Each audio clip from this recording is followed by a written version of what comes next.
Ciao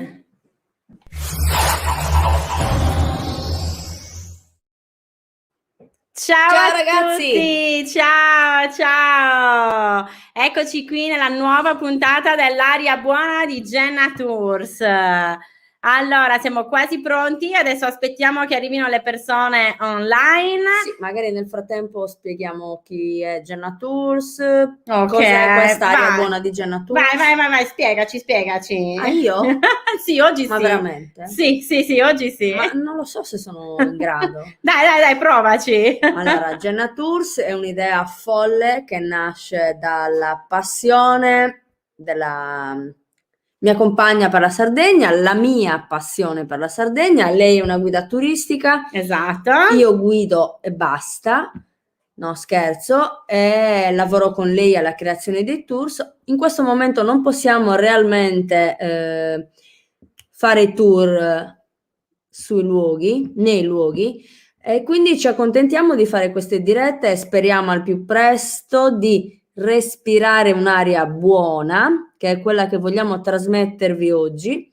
Quindi E aria quindi buona di Jenna eccoci, Tours. esatto, l'idea dell'aria buona di Jenna Tours viene proprio dal fatto che abbiamo l'esigenza di respirare aria fresca, quindi Jenna, come molti di voi sapranno, altri no, vuol dire porta in sardo, in lingua sarda, e quindi ecco che noi siamo sulla porta della Sardegna a darvi il benvenuto e farvi respirare un'aria buona attraverso Accompagnarvi queste anche. dirette.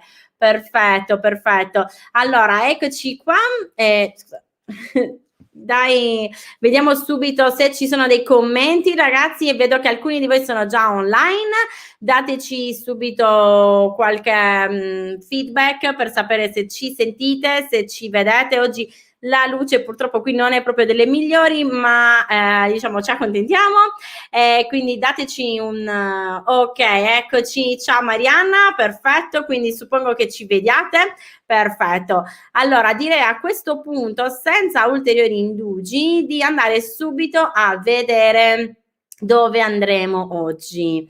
Allora, vediamo subito, vi condivido subito lo schermo così eccoci qua. Allora, vedete appunto Google Maps che ci è d'aiuto. Ok, andiamo a zoomare dritte sulla Sardegna e andiamo a vedere oggi saremo qui nell'isoletta di Sant'Antioco, nella bellissima isola di Sant'Antioco, e ad accompagnarci con appunto in questo meraviglioso tour ci sarà la scrittrice Pierluigia Troncia. Eccoci, ciao Ciao Pierluigia! Pierluigia. Ciao, buonasera e Ciao. benvenute a Sant'Antioco Jenna Tours. Grazie. Ok, allora, quindi intanto grazie mille per averci accolto nella bellissima isola di Sant'Antioco. Ti abbiamo contattata esattamente perché tu sei coautrice del libro che abbiamo qui, che è Isola di Sant'Antioco. Un luogo senza storie non esiste. Sei coautrice insieme a Marco Emanuele Matta, che oltre a essere autore di alcuni racconti è anche fotografo di queste bellissime foto che ci sono all'interno del libro, ok? Ecco, questo appunto è un libro in cui tu hai inserito una serie di racconti, giusto? Sì, Da certo. cosa nasce appunto questo libro? Allora, nasce dalla passione di due persone per raccontare le proprie origini, la propria terra. Giustamente voi avete intercettato dei racconti che si riferiscono a dei luoghi specifici dell'isola e poi li vedremo quali, non voglio anticipare nulla. Ecco, è proprio questo che ci ha spinto, raccontare attraverso le immagini e le storie che sposavano leggende o anche solo emozioni e sensazioni provate da chi li ha vissuti e ritrarle attraverso la parola e l'immagine e poi veicolare l'energia che comunque chi vive in questi luoghi lascia, perché tu non puoi attraversare un luogo, viverlo e non lasciare traccia di te. Quindi anche se non si vede più, anche se non c'è più traccia apparentemente di quello che è stato la vita di tutti quelli che sono passati di qua, c'è ancora questa energia. Per quello il sottotitolo è Isola di Sant'Antioco, un luogo senza storie, non esiste. Non può esistere un luogo senza storie, magari non le conosciamo, ma siamo sempre in tempo ad appropriarci di queste bellissime avventure vissute da altre persone prima di noi e forse anche dopo di noi. Vedremo. Speriamo. Infatti. Anzi, ne approfitto, scusate, saluto Sì. Marco, che è da un po' che non ci si vede perché anche lui è sempre impegnato.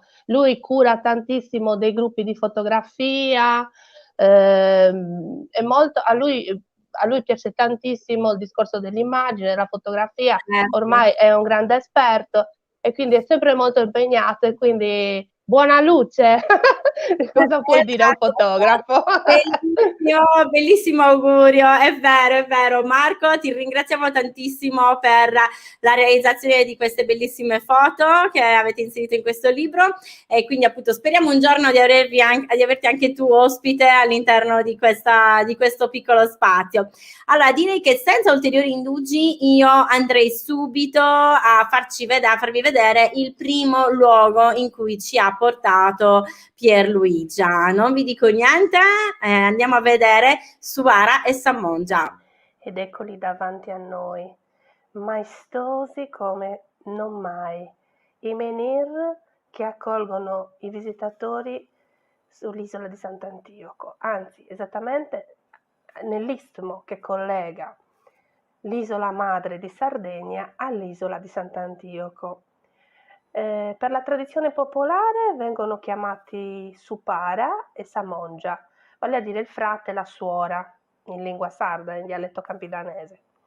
Il terreno che li accoglie è pianeggiante e la zona è definita Stagno di Santa Caterina.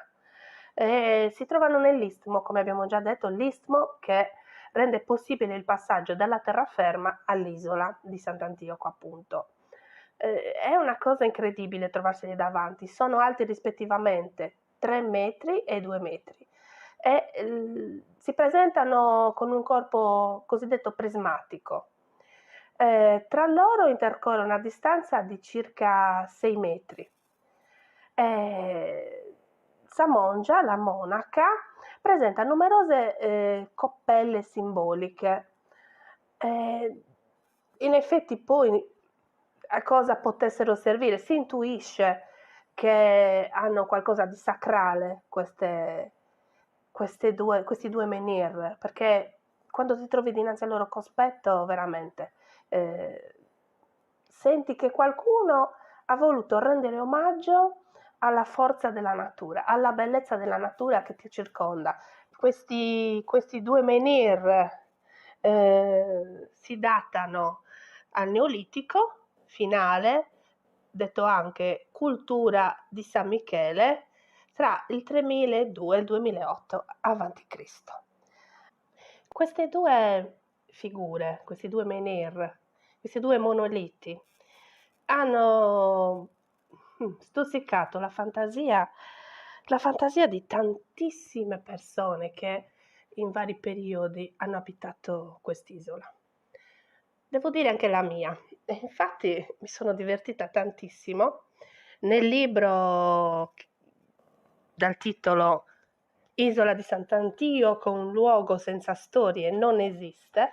Ebbene, in questo libro, scritto insieme all'amico Marco Matta, amico scrittore fotografo Marco Matta, ecco, ho dedicato un racconto a questo sito.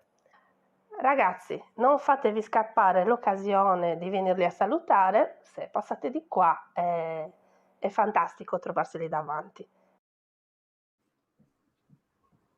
Ecco, quindi a cosa abbiamo visto, Pierluigi? Ci hai fatto vedere Suara e Samongia, esatto.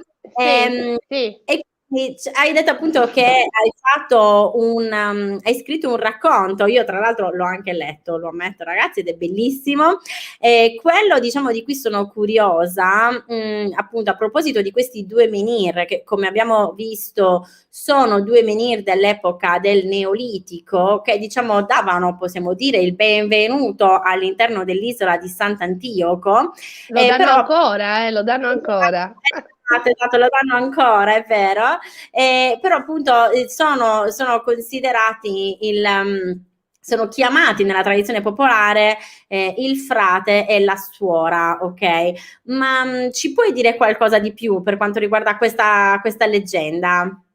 Certo che sì. Allora, praticamente, da sempre abbiamo sentito raccontare dai nostri nonni che quelle 2 persone che quei 2 menhir rappresentavano 2 persone pietrificate, punite dal Signore perché, protagonisti di un amore impuro, cioè un amore tra un sacerdote e una suora. E come sapete è tutt'oggi un tabù, la nostra religione non prevede che le figure che i preti e le suore si sposino, no, prevede il celibato e il nubilato per queste persone che fanno questo tipo di scelta di vita. Quindi, era qualcosa che affascinava, anche perché, come sappiamo, non tutti hanno sempre rispettato questo voto di castità. E questa leggenda nasce proprio dal dubbio che questo voto di castità non sia seguito proprio da tutti. La cosa che ha fatto pensare a me è la distanza tra i due menhir, tra i due monoliti, perché è proprio quello che dovrebbe intercorrere fra l'uomo e la donna, in quanto sacerdoti e sacerdotesse. Ed è singolare questo, cioè stanno vicini ma non si possono toccare, si possono solo guardare da lontano. E questo è incredibile. Tutt'oggi le persone raccontano di questo amore proibito che io ho ritratto con la mia fantasia, anche ispirandomi a racconti che ho sentito, appunto questo amore proibito che viene consumato o comunque emoziona questi due personaggi. Non vi posso svelare la storia, mi hai detto Claudia che tu Assolutamente l'hai letto, tu l'hai letto, Esatto. se ti è Assolutamente. piaciuto, se ti è Certo. piaciuto spero che possa piacere anche agli altri. Devo dire la verità che tutti quelli che l'hanno letto hanno avuto modo di apprezzarlo, si sono sentiti coinvolti, perché poi quando si parla di emozione e di sentimento è difficile rimanere così estranei alla cosa, perché comunque ognuno Certo. di noi nella sua vita viene attratto dai sentimenti e dalla gioia di viverli. Esatto. Certo, Quindi certo, vi perfetto. invito ad andarli a visitare perché oltretutto sono facilmente raggiungibili dalla bellissima pista ciclabile che costeggia l'istmo che unisce l'isola madre di Sardegna all'isola di Sant'Antioco. Esatto, proprio quello volevo. Quindi diciamo che stiamo parlando di questa zona qua, ok? Dove c'è appunto la strada e Sì? c'è appunto esatto, questo è lo stagno di Santa Caterina e quindi i due menhir sono proprio davanti, giusto? Sì, sì, Perfetto. verissimo. E li vedi e devo dire che è un bel vedere, perché non te lo aspetti. E anche quando vai a cercarli sembra quasi che si nascondano, poi te li ritrovi davanti ed è un'emozione grandissima. Auguro a tutti di emozionarsi come mi sono emozionata io. Son sentita un po' una bambina davanti alla bellezza ritratta con pochi mezzi, coi mezzi che avevano allora, per rendere la grandezza della natura che ci circonda e ci ospita. Perfetto.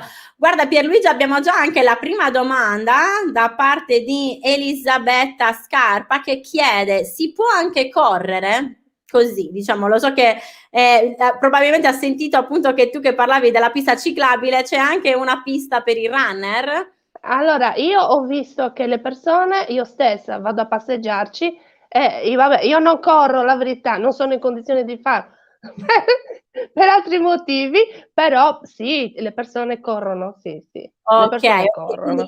Elisabetta ti ringraziamo per la tua domanda appunto quindi sì, esatto, ci può a correre, quindi se sei una runner, perché no, la prossima tappa potrebbe anche essere Sant'Antioco. Arriva quasi sino a Carbonia, quindi insomma... Ecco, quindi comunque ci può fare un bel trail.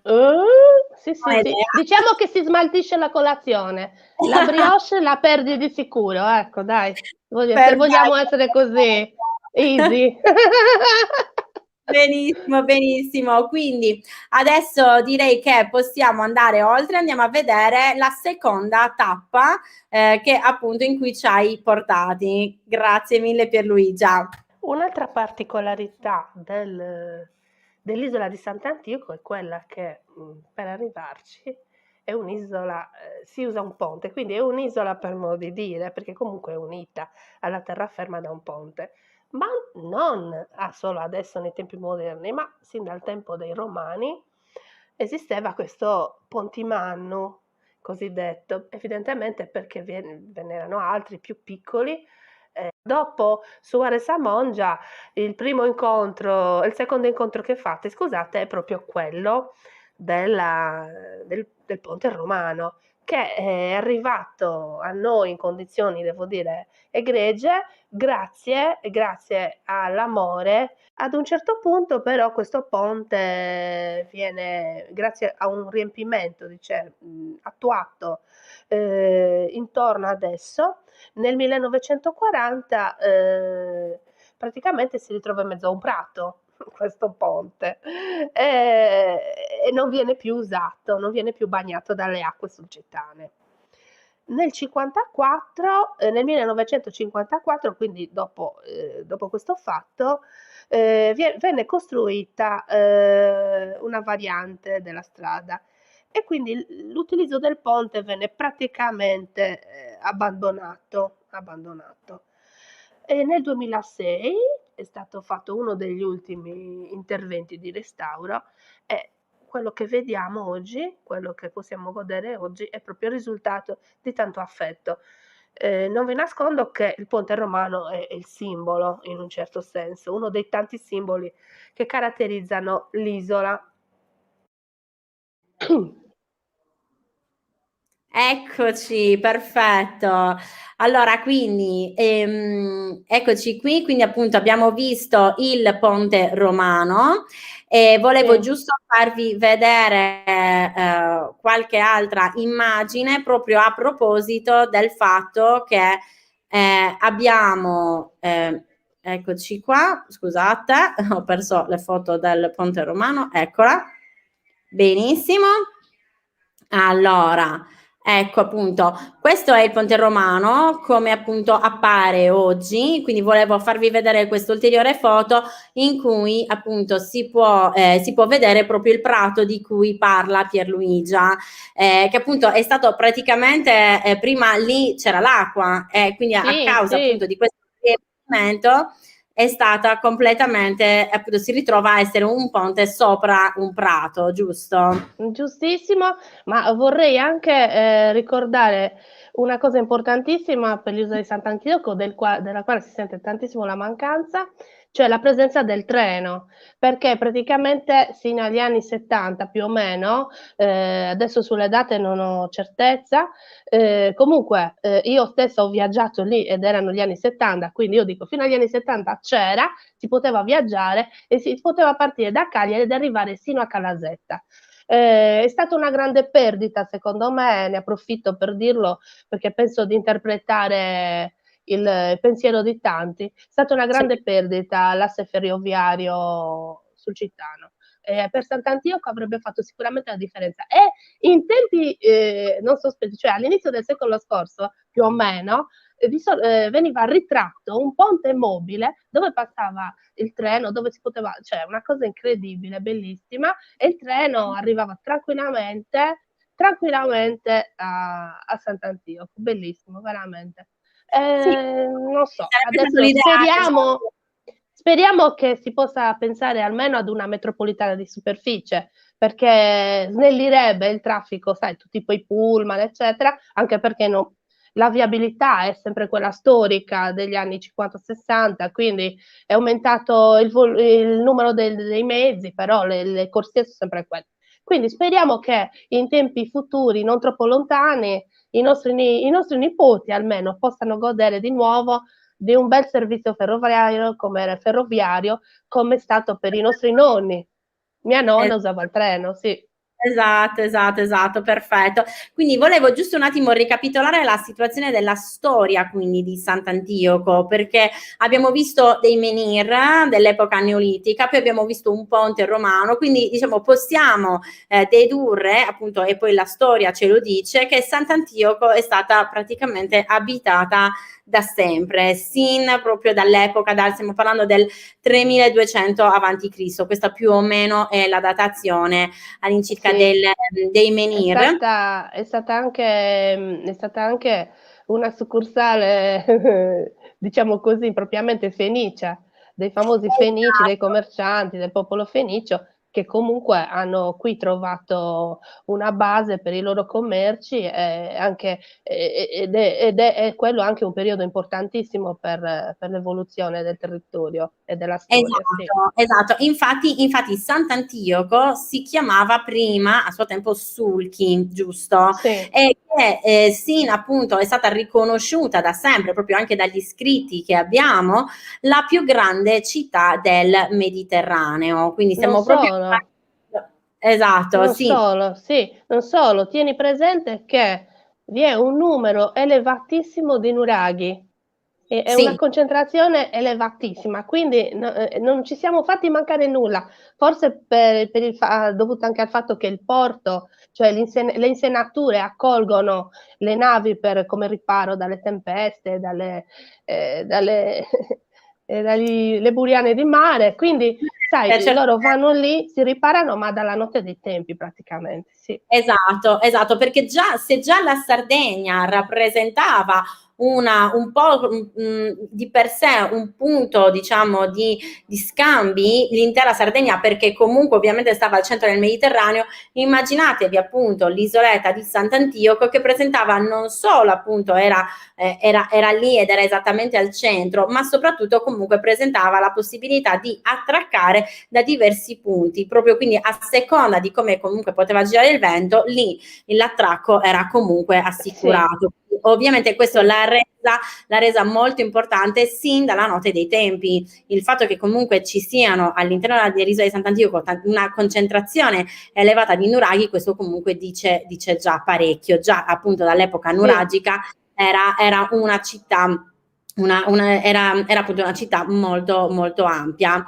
Ok, quindi Sì, sì. Speriamo che si possa procedere agli scavi per renderli esatto, visibili questi nuraghi. Ce n'è uno che si chiama nuraghe Feminedda che è visibile, ce ne sono anche altri, adesso non possiamo citarli tutti, però effettivamente andrebbero liberati. Speriamo che in esatto. futuro si possa procedere in questo senso.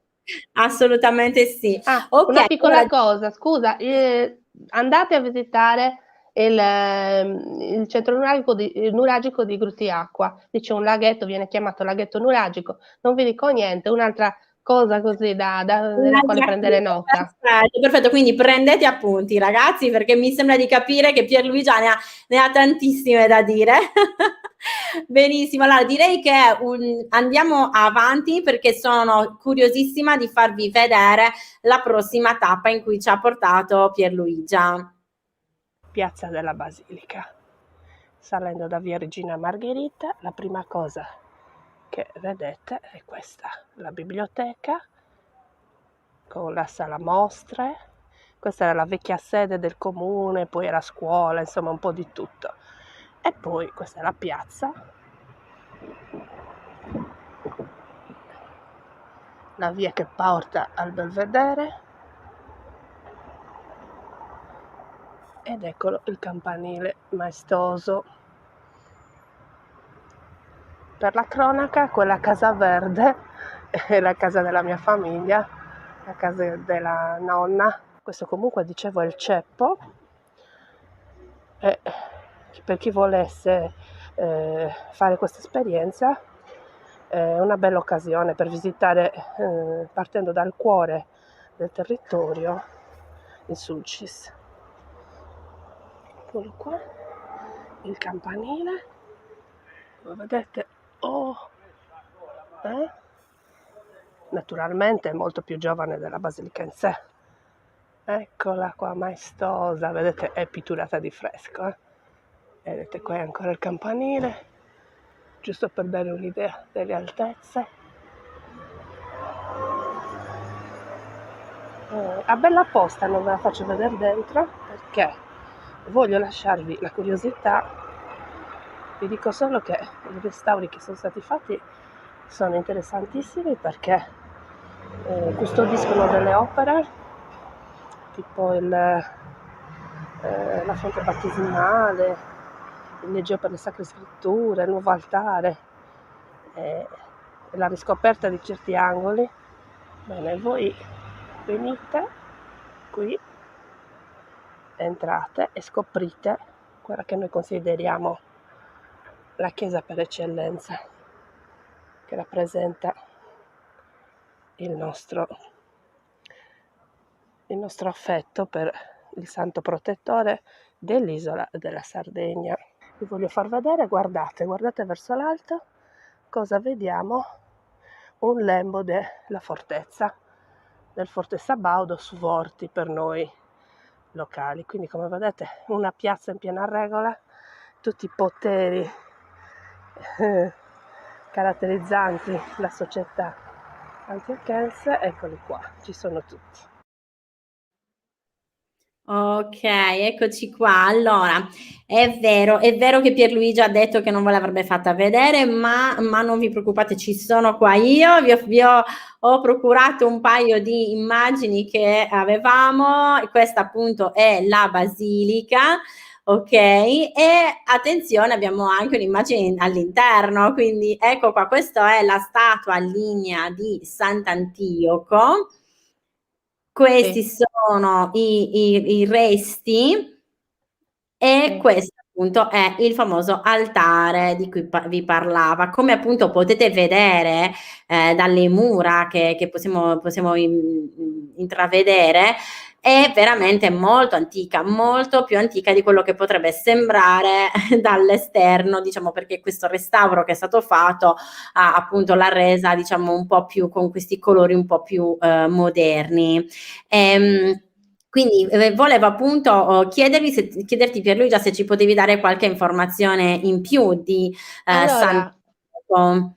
Sì, Sant'Antioco rappresenta uno è una delle figure più venerate in Sardegna in assoluto. In ogni parte della Sardegna, nord e sud, è presente un tempio dedicato a lui, una chiesa dedicata a lui.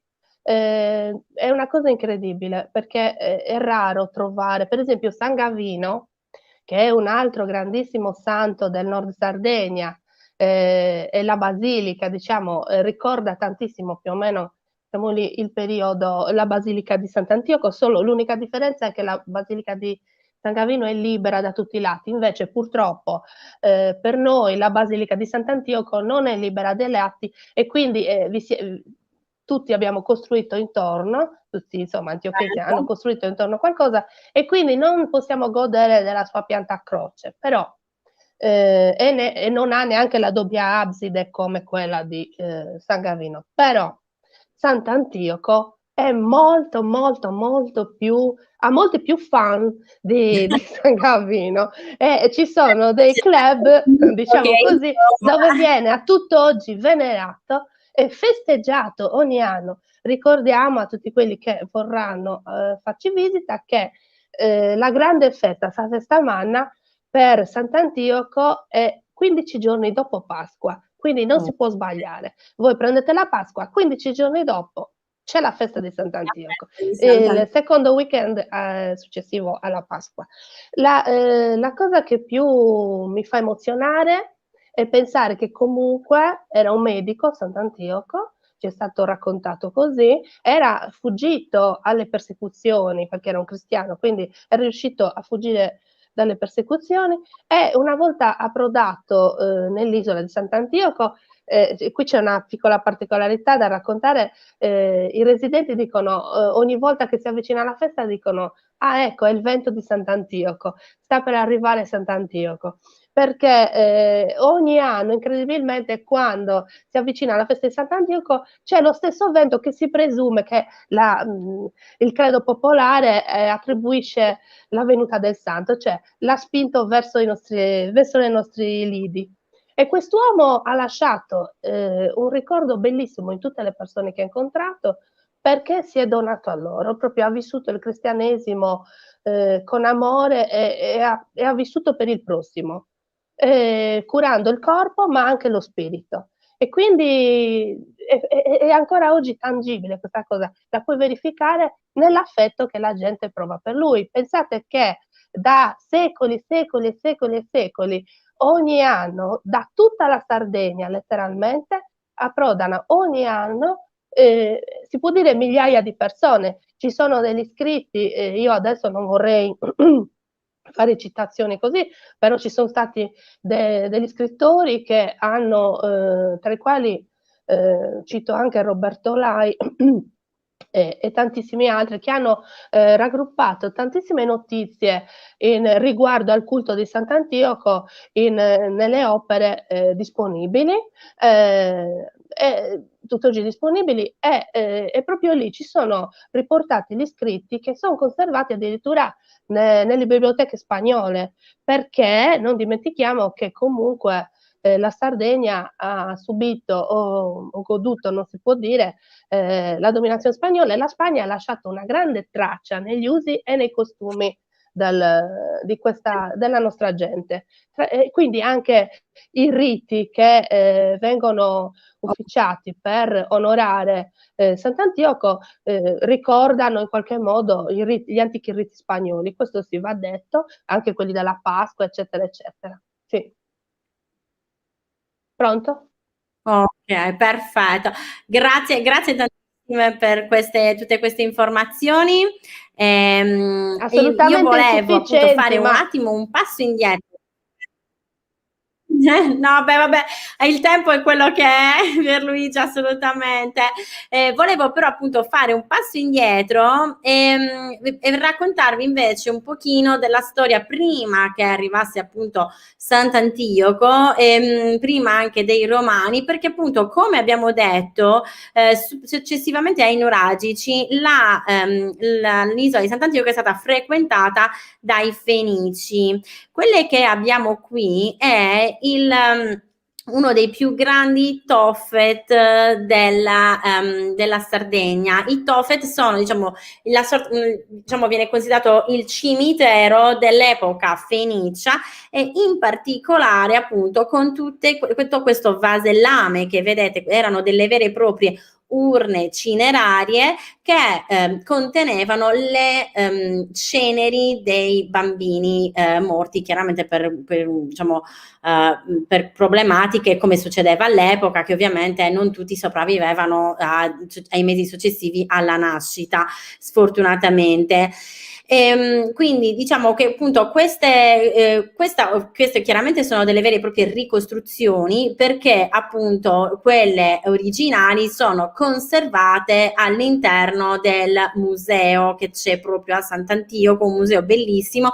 Qua, come vedete, abbiamo una parete in cui diciamo è stata ricostruita la segmentazione fatta dagli archeologi, che appunto hanno ritrovato tutte quante queste diverse stratificazioni delle sepolture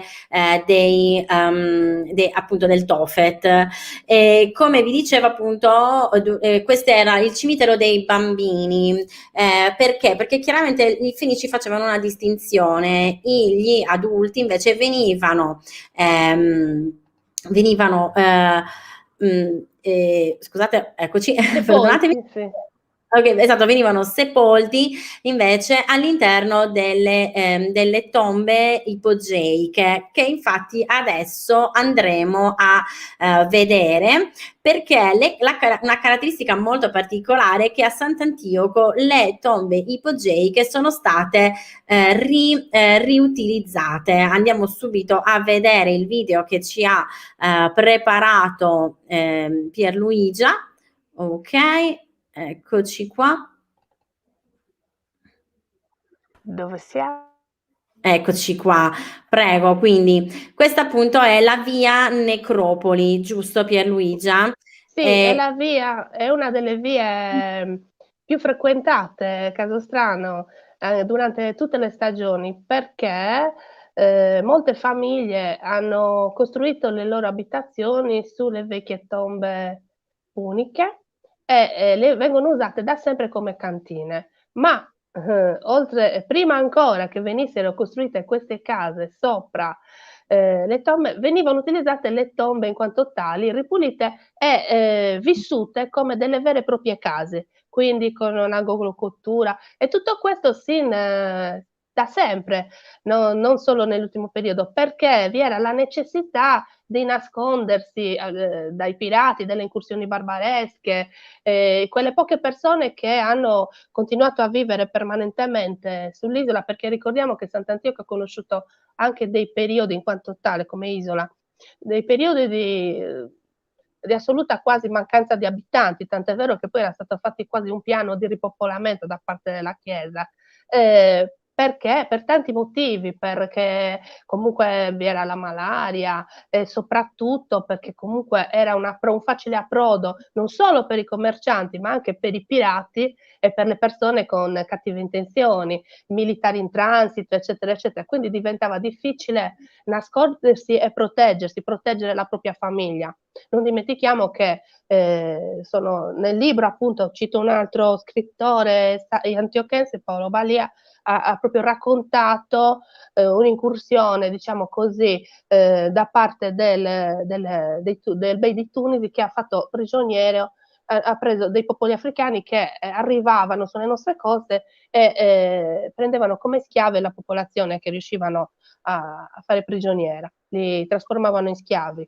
Quindi questo è successo anche agli abitanti di Tabarca che poi hanno popolato Carloforte, quindi il discorso è abbastanza grande. Quindi praticamente la gente si nascondeva e viveva nascosta per proteggersi. Se ho capito bene Pierluigia, adesso io ho interrotto un istante l'immagine proprio perché volevo farla vedere, quindi prima non c'erano tutte le case che abbiamo visto Assolutamente no, c'erano solo questi incavi, queste tombe che erano state scavate dai Fenici e che diciamo utilizzavano la scala, l'abbiamo vista proprio poco fa, sì, magari prima non era così nitida, la scala non era così, era più una discesa. Esatto, però sì. e loro utilizzavano questa, a un certo punto si sono resi conto che c'erano queste tombe bellissime, tra l'altro molto spaziose, perché appunto ricordiamo che i Fenici ci tenevano comunque esattamente né più nemmeno come i prenuragici, e i nuragici comunque avevano chiaramente appunto dei morti, sì. Esatto, dei morti, di conseguenza organizzavano queste tombe ipogeiche fatte a più stanze e di conseguenza loro si sono ritrovati, i sardi dei secoli successivi si sono ritrovati questi spazi già organizzati e hanno pensato di andarci a vivere e di conseguenza li hanno riutilizzati in questo modo. Appunto c'è chi, come vediamo, ha fatto una vera e propria scalinata e se la sono arredata. Tu mi parlavi anche di pomaiolo, nel senso che quindi loro ci cucinavano anche all'interno. Sì. Allora, molte persone anziane mi hanno raccontato che a parte il fatto che erano tenute benissimo, pulitissime, c'era un ordine maniacale, erano delle vere e proprie case al loro interno. Certo, non è erano un po' malsane perché comunque c'è molta umidità, però per molte persone rappresentavano l'unica soluzione, anche perché costruire una casa aveva il suo costo, non tutti se lo potevano permettere.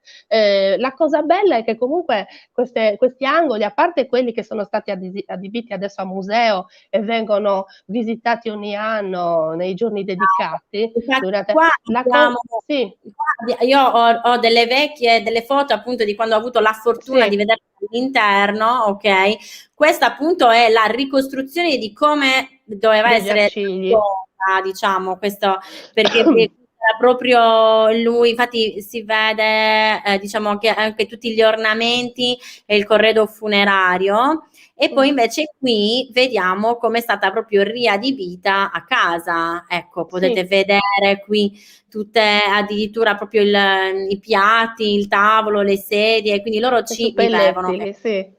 Sì, la cosa Esatto, bella è che esatto. dicevo, fanno ancora parte comunque della vita di tante persone perché, molti di quelli che hanno ereditato questi pezzi di storia, diciamo così, le vivono ancora in occasioni particolari, anche a carattere folcloristico, diciamo, quindi, le riaprono, le fanno visitare al pubblico, come né più né meno come quelle che ha in dotazione il museo, ed è Certo. bello vedere che comunque fanno ancora parte della vita, dei cittadini, perché molti le usano come cantine, le hanno adibite a cantina, insomma veramente fa piacere, è bello, è bello, è bello. E molte volte e da lì è nato, il termine, no, degli antiochesi Gruttaios, perché molti antiochesi per difendersi erano costretti a nascondersi e a vivere in queste abitazioni, diciamo, di fortuna. Sì. Anche green se vai a vedere, adesso che va di moda il riutilizzo, ehm, che dici?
Ciao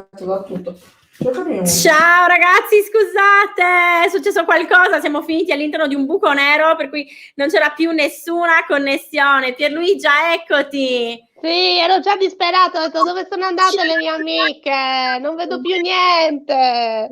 Vi stavo cercando una connessione per migliore, tra virgolette. Scusateci.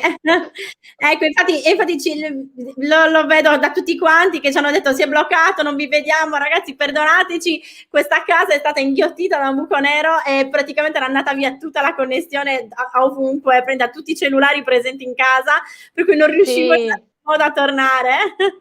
Mi dispiace. Mamma mia. Ok, abbiamo perso Non fa niente, può capitare. È il bello della diretta, come diceva qualcuno, giusto? Sì, i maestri della diretta, sì. Esatto. Ecco.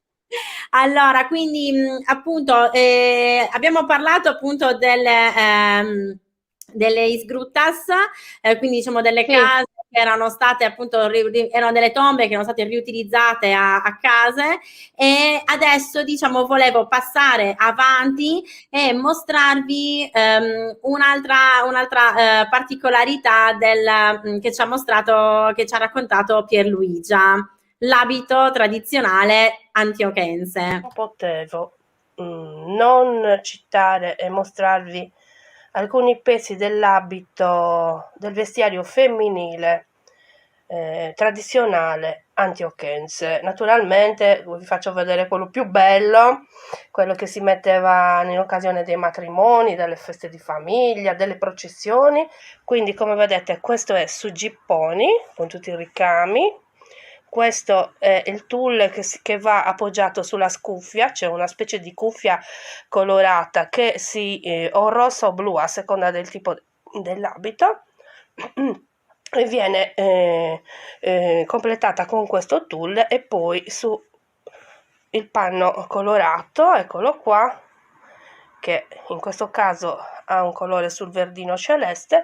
Poi sulle spalle invece viene posta a sapere sera, eccola qua, uno scialletto che avvolge il collo e le spalle della donna, mettendo al riparo il corpo della donna da sguardi indiscreti. Vi ricordo, volete ammirarli dal vivo? 15 giorni dopo Pasqua, la processione in onore del santo patrono, che peraltro è bellissima e da non perdere. Vi aspettiamo allora, speriamo presto. Eccoci, esatto. Ci tenevo anche a farvi vedere una foto intera. Ovviamente faremo poi, speriamo prestissimo, una puntata intera proprio sull'abito tradizionale, su tutti gli abiti tradizionali della Sardegna, però appunto ci tenevo a farvi vedere intanto quello antiochense, proprio perché Pierluigia aveva mostrato i tratti particolari e appunto i colori, ecco. Quindi come vedete appunto in questo caso appunto la donna ha proprio i colori che ci faceva vedere Pierluigia, giusto? Sì, la cosa interessante da notare per tutti è che comunque esiste un legame tra gli abiti tradizionali che usiamo fino ad oggi e ritorno alla Spagna, perché ho visto dei documentari nei quali c'era veramente da stupirsi, vecchie foto degli anni 30, e sembravano le foto dei nostri abiti tradizionali che ancora oggi indossiamo durante le feste più importanti, per onorare un santo o per onorare gli amici che si sposano, eccetera, eccetera. Ed è giusto anche dire che i colori dell'abito hanno un significato. Per esempio il panno colorato celeste indica che la donna è sposata, così come in molte, ad esempio a Iglesias, usavano annodare il tulle, la suocera annodava il tulle dopo che la ragazza diventava la sua nuora. Quindi esiste tutta una simbologia presente negli abiti tradizionali sardi, che naturalmente va letta e interpretata. La cosa che più affascina a tutti, logicamente, è la fierezza con i quali i nostri abiti vengono portati, la cura che ne abbiamo, e il fatto che comunque sono abiti vivi, perché sino a qualche anno fa e forse ancora adesso molte donne vestono l'abito tradizionale. Io mi ricordo di mia nonna che è morta nel 95 e sino all'ultimo suo giorno lei ha indossato l'abito tradizionale, che in quel caso era un filo in sera, cioè un abito in setta con un gippone, un gippone e una gonna e un altro tipo di petalico di grembiule. E poi lei portava quello di Foggia Iglesiente con sta mantiglia che ha 2 colori, celeste e bianco. Quindi come vedete c'è tutta una simbologia, potremmo parlare delle ore, ma la cosa importante è dare sì, mi diceva sempre che quando prendeva l'aereo, perché mia nonna era una tipa moderna, dice che lei saliva con quest'abito, quindi era piuttosto ingombrante e le hostess quando la vedevano sorridevano e la chiamavano, ma lei sembra una regina, e lei tutta fiera, era veramente fiera e bella. Credo. Chissà quanto, certo oggigiorno sarebbe un po' difficile viaggiare con queste sottanone, però è bellissimo, è bello e soprattutto è bello tramandare queste usanze, perché poi sono usanze ma devono diventare parte non devono mai cessare di far parte della nostra vita, così come il ballo e tante altre cose. A proposito di una cosa molto importante che stiamo cercando di non dimenticare, appunto di far sì che venga tramandato, volevo mostrare il video che ci hai mandato del piccolo costumino per il battesimo ricamato con il bisso. Ecco, quindi eccolo qui. Ecco, eccolo qua, sì. Sì, effettivamente questo è un vestitino da battesimo che viene confezionato e regalato poi insomma, al futuro cristiano dal maestro famoso in tutto il mondo, Chiaravigo, che ha il pregio di aver riportato in auge la conoscenza e l'interesse verso quest'arte che un po' era caduta nel dimenticatoio subito dopo la seconda guerra mondiale. Invece lei ha riscoperto, ha fatto diventare patrimonio comunitario le conoscenze che aveva ereditato dalla sua nonna. E questo qui vediamo proprio una pavoncella ricamata con un filo di bisso, che ricordiamo è la cosiddetta seta di mare, ed è né più né meno che la bava della pinna nobilis, con la quale la pinna nobilis si ancora al terreno per non essere portata via dalla corrente marina. Subito, questa è la pinna nobilis, giusto? Ecco, sì. Ecco, sì la bava di Furlavi è questa, sì, appunto, vediamo che sporge, giusto? sì, naturalmente. Perché la pinna nobilis è attaccata al terreno, quindi proprio sul fondo del mare, tutto intorno a Sant'Antioco, ci sono queste pinne, appunto le vengono chiamate così, che sono attaccate al terreno proprio e appunto emettono questa sorta di bava. E Chiara Vigo adesso vi faccio vedere anche la foto. Questa appunto, qua stiamo all'interno del suo laboratorio. Qualche anno fa io ho avuto enorme onore di conoscerla e proprio di assistere al momento in cui lei, ecco, vedete sull'angolo destro in basso, proprio sul fondo, c'è la bava, diciamo questa seta che lei era riuscita appunto a prendere. Ricordiamoci che le pinne nobilis è importantissimo, non possono essere pescate, diciamo, è vietatissimo perché sono una specie protetta. Quindi lei invece, proprio grazie al fatto che ha tramandato, le è stato tramandato da sua nonna la metodologia per prendere la bava ma evitare di uccidere la pinna, ok? E quindi e appunto lei qua è riuscita, appunto aveva preso questo piccolo, diciamo questa poca bava e ne stava facendo un filo, quindi io ho proprio assistito appunto e poi ha ricamato questo piccolo pezzo di stoffa, diciamo, appunto di poi per sua fortuna ha in serbo delle scorte, perché quando ancora si poteva ricavare, perché molti le mangiavano, le pescavano per mangiarle, quindi sapendo che comunque la nonna utilizzava questo tipo di seta di mare, la lavorava e molti pescatori gliela conferivano. Quindi tutto questo materiale è adesso di proprietà di Chiara e quindi lei per sua fortuna e anche nostra c'ha questa riserva e devo dire che sta anche diciamo così portando in giro per il mondo questa tradizione che non è solo sarda, non è solo di Sant'Antioco, ci sono tante altre popolazioni che hanno fatto uso di questa seta, però la particolarità è che qua abbiamo questa persona che è riuscita a far emergere questo antico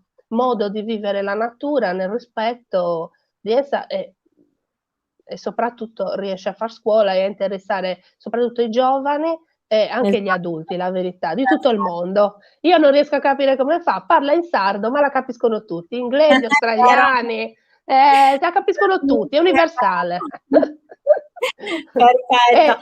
Allora, Pierluigia, Sì. siamo in chiusura, voglio chiedere agli altri se, appunto a tutti quanti i presenti, se avete delle domande, fate pure, così insomma vediamo. Giusto un Sì. inciso, abbiamo parlato di queste cose perché sono queste realtà che abbiamo visto nel filmato sono i protagonisti di alcuni dei miei racconti.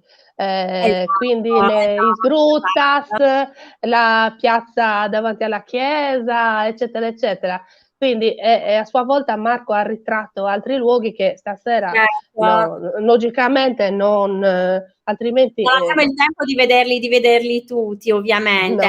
no, diciamo che si è preso in considerazione quelli che più specificatamente ritraevano la cittadina, ecco. Esatto. Infatti mentre aspettiamo se ci sono delle altre domande, volevo giusto farvi vedere appunto l'ultimo video appunto dell'ultimo luogo in cui ci ha portato Pierluigia. Guardate dove vi ho portato, non poteva mancare in questo tour virtuale la laguna di Sant'Antioco con il lungomare, ma guardate che bellezza, dite la verità, vorreste essere qui, la fortuna è che io ci sono. Quindi vi aspettiamo, fatevi una bella passeggiata, venite a trovarci. Come sapete qui ho ambientato uno dei miei racconti. Ok, ecco qua. Nel frattempo è arrivata anche una domanda. Tra l'altro, Pierluigia, questa è una domanda per te. Chiede Marianna, dove possiamo trovare i tuoi racconti? Certo.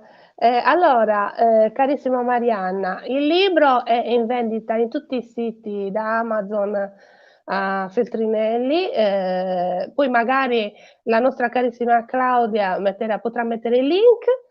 Sì, c'è Questo libro nello specifico, poi ci sono diverse raccolte alle quali ho partecipato, sì, ma poi la cosa interessante è che c'è in preparazione l'uscita di un nuovo mio libro, Pane Rosso, per la casa editrice Book a Book, e che in questo momento è in preordine, quindi potete sicuramente assicurarvi la vostra copia se vi è piaciuto e avete pensato che il mio modo di raccontare la realtà possa in qualche modo portarvi gioia e stare attenta per un po'.